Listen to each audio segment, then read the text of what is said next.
Labour will today set out a plan to grow the economy by investing in green energy.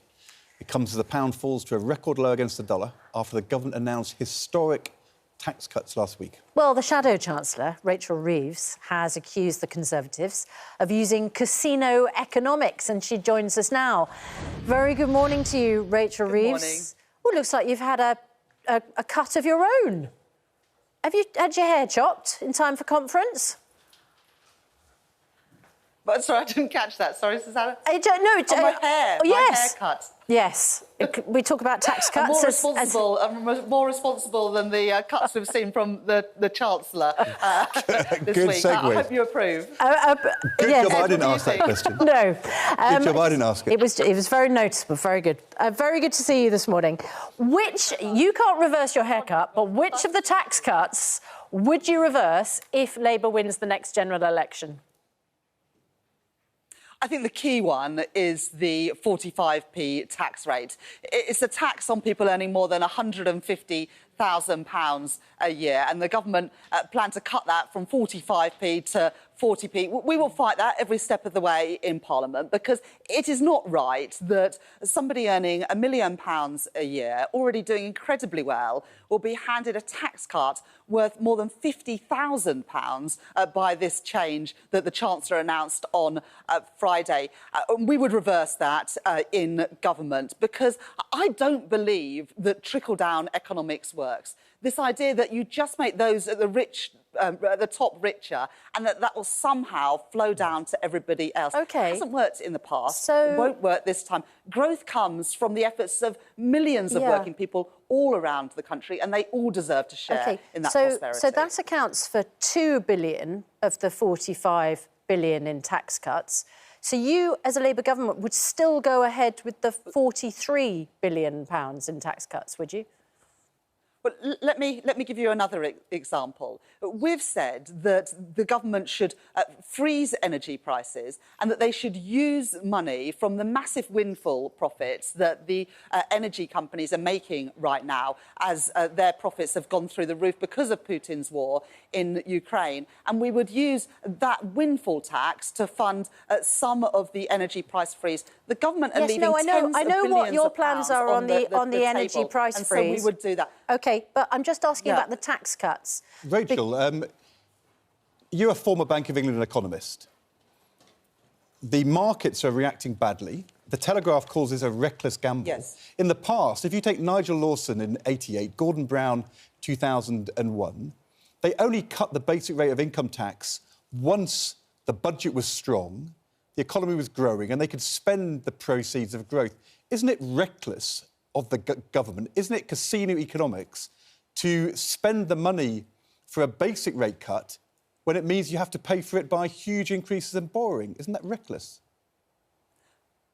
I'll tell you why we support the cut from 20p to 19p in the basic rate of tax. Because we're in a cost of living crisis at the moment, and ordinary working people, on average salaries, are really struggling with energy prices up, the prices of the weekly food shop up, and wages not keeping up with the rising cost of living. It's why we opposed the increase in national insurance earlier this year, because we said it was wrong to increase taxes on working people and the businesses that employ them in the middle of a cost of living crisis. And so this relieves some of the pressure on working people, and so that is why we are supportive in the cut of the basic rate of income tax.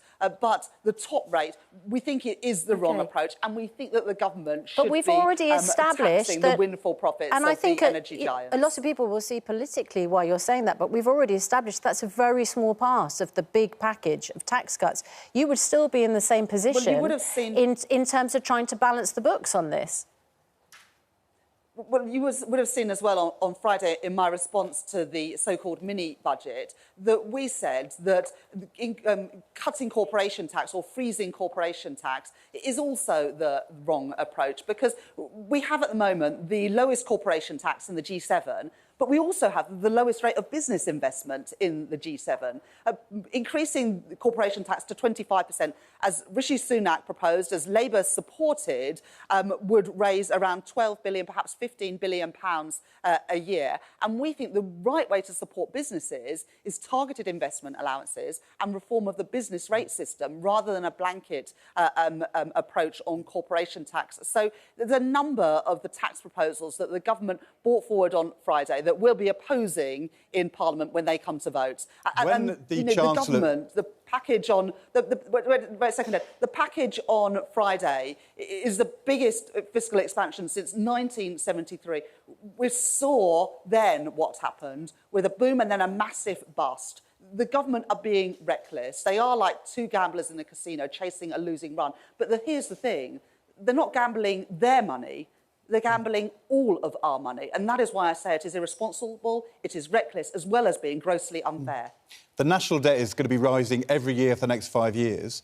The Chancellor says he's going to get the national debt falling. It's likely in the budget he'll have to do that by announcing, the IFS says, bigger public spending cuts than the George Osborne spending cuts. How will you respond to that in the budget? How will you stop huge cuts to health and education? Austerity is not the right approach, and we would oppose any further cuts to our schools budget, to our health budget. But the NHS is already on its knees. Anybody that's tried to get an ambulance, tried to get a doctor's appointment, waiting for an operation, would be looking on aghast if the government goes down that route. If the government honestly thinks that cutting taxes for the wealthiest in society and cutting our NHS is the priority for our country, well, I think they are very misguided, and I think the British public would take a very different view. We've got to secure our public finances, and we need strong public services, and the government isn't providing either of those. One of the ways that public sector workers who you support are going to react to a number of these issues we're already seeing today. College lecturers out on strike. We have 3 rail strikes coming up. That's one way to protest. Do you support strike action? I support the right to strike, and the best way that the Labour Party can support those workers is by getting a Labour government, because we didn't have this sort of industrial action when Labour was last in government, because the last Labour government worked with working people in the public and the private sector, and with their trade unions as well, to get a fair deal. And this government wants to blame ordinary working people for the rise in inflation. You know, this government are saying that ordinary working people have got to show restraint. But this government is showing no restraint at all in terms of bankers' bonuses, for example. The government have said the way to get bankers to work harder is to allow them to be paid bigger bonuses, and the way to get public sectors to work hard, workers to work harder, is by cutting their real terms pay. That makes no sense, and it would not stand under Labour. Rachel, one final question. You're announcing an £8 billion fund, a wealth fund, to invest in new factories and ports in order to boost the green economy, to boost growth. How will you make those decisions, which companies to invest in? Is it going to be civil servants in Whitehall deciding which companies to invest in to spend that £8 billion? Well, there's a global race going on for the jobs and the industries of the future.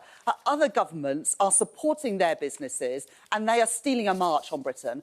I want the jobs in the industries of the future here. I want the factories here, and that means government partnering with business. We already have a UK infrastructure bank. These plans would turbocharge that. It would not be ministers or civil servants making decisions. It would be the UK infrastructure bank with that mandate from government to invest in the industries of the future, to help us to get to net zero, whilst also getting those jobs here in Britain and ensuring that British taxpayers have a stake in those investments and get a return on those investments. That's a real plan for the climate, it's a real plan for growth, and also it's a real plan for levelling up. OK. Rachel, would love to talk to you further, but you've got a speech to make, autocue practice to go and have, the photo opportunities and well, final touches. Yeah. Don't change your speech at the last minute is my advice. Stick with what you've got.